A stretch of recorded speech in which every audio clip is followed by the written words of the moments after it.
Баршаңызға қайырлы күн достар, әріптестер, сіздермен бірге Дара KZ. Бүгін мен сіздерге дайын қымыжыны қайдан алуға болатындығын көрсетемін. Және сонымен қатар жаңағы презентацияға фонды қандай сайттан алуға болатындығын бөлісетін боламын. Ендеше видеоны соңына дейін қарап, каналға тіркеліп кетуді ұмытпаңыздар. Ол үшін ең алдымен Google поисққа елорда мектеп KZ деп жазамыз. Сол кезде сіздерге осындай бірінші болып сайт шығады. Елорда мектеп KZ. Осыған кіреміз.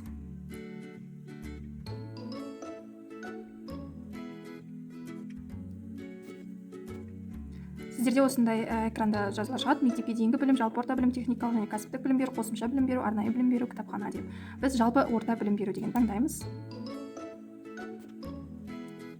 Бірінші тоқсан, екінші тоқсан, үшінші, төртінші тоқсан бойынша қымыжы мен презентациялар шығады. Бізге қазір үшінші тоқсан керек. Үшінші тоқсан үстін басамыз.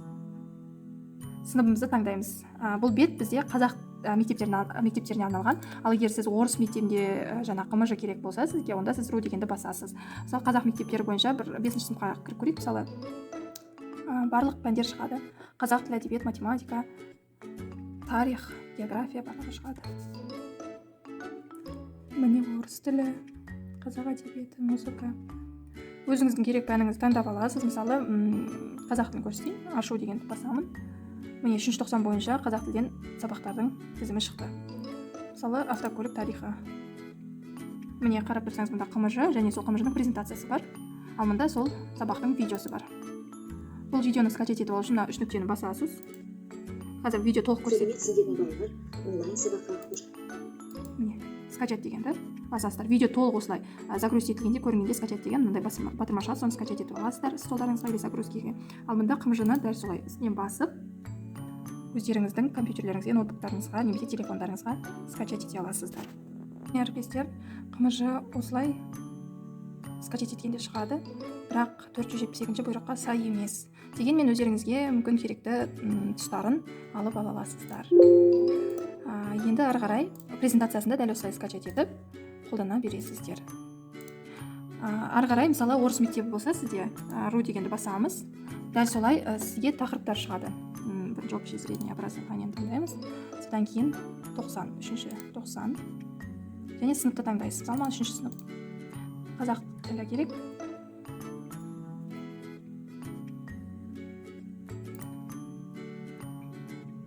Үшінші 90 бойынша тақырыптар. Міне. Бала абай керек болса, кіріп, жаңағы презентациясын барлығын скачать етіп алуларыңызға болады. Видео толық загрузить етілгенде скачать деген жерде батырма шығады. Міне осы елорда мектеп KZ арқылы түрлі презентация, видео және қымыжыларды қарауларыңызға болады. Енді мен сіздерге қазір презентацияның фонын қандай сайттан алу керектігін көрсететін боламын. Видео скачать етіп ала бересіздер. Ол үшін ең алдымен поискке жазамыз фон для презентации.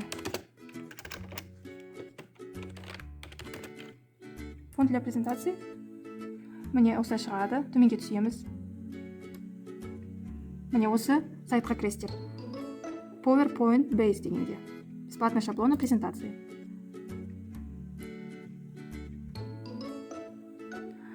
Қазір кірген кезде сіздерге түрлі фондар беріледі, яғни презентацияға арналған жаңағы сабаққа қатысты, медицинаға, техникаға қатысты міне категориялар берілді. Осының ішінен өзіңіз таңдап аласыз. Мысалы, праздник керек болса, мысалы, жаңа жылға немесе басқа да 7-ші мартқа түрлі осы жерде жаңағы фондар шығады. Мына категорияны басып таңдап аласыз. Маған мысалы обучение керек. Обучениені таңдаймын. Міне обучение бойынша түрлі осындай презентациялар шығады. Міне мысалы, қандай әдемі. Міне осылардың біреуін өздеріңіздің пәндеріңізге қолдануға болады. Ары қарай жылжыту үшін басамыз, тағы да түрлі фондар шығады. Менде интернет BIOS деп тұр.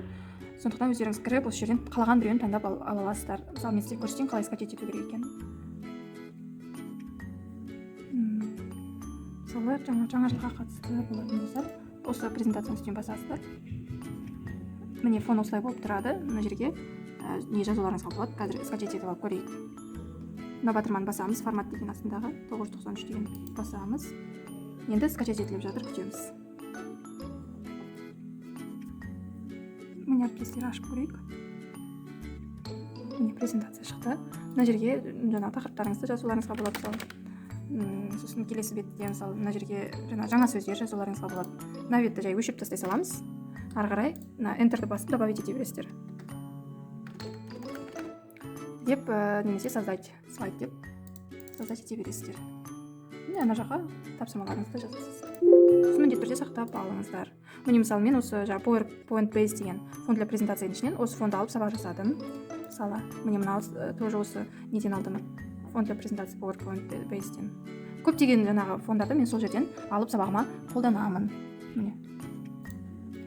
Міне әріптестер, осындай жаңағы дайын шаблондарды осы сайттан жүктеп алуларыңызға болады. PowerPoint Base деген.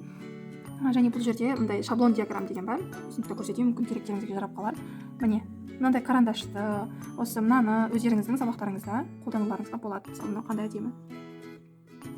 Міне скачать етіп аласыздар дәріс, сосын презентацияның ішіне қосасыздар. Әріптестер, мен өз сабағымда осылай осы қарындашты қолдандым.